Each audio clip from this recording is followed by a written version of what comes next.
Public and Pressured Land Deer Hunter with John Eberhart is presented by OnX Hunt. Maps for hunting made by hunters.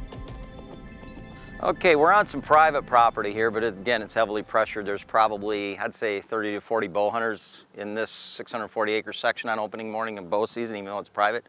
And I came across this scrape. This scrape here, because of the size of it, it's probably an annual scrape, and it's also on the corner of this crop field. Now, personally, I would not have hunted this scrape had it been a hay field or a soybean field, because a mature buck in a pressured area, they just don't make themselves vulnerable in exposed areas in open fields like that. There's houses right here, they just don't do that. But if this would have been in standing corn, which it was this year, this would have been a good place to hunt, because you got security cover into timber. And you can obviously tell this was a mature deer. This is probably a 2 or 3 year old deer.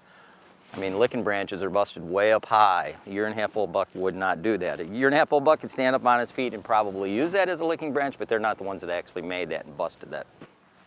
And because this scrape is dished out and it's hollowed out and it's on this corner of this crop field, this is a scrape that gets used probably every year. It's an annual scrape, no matter what the crops are in. This tree is also an oak tree. It's a red oak, as you can see by the smooth bark. So you have acorns here as well, so it's not only a feeding location and eat acorns before going into the more open timber after dark. And it's pretty common for bucks to, with this being standing corn, skirt the edge during the rut if it's still in standing corn, and scent checking the edge of this cornfield into the timber on does that have passed in and out either in the morning or in the evening.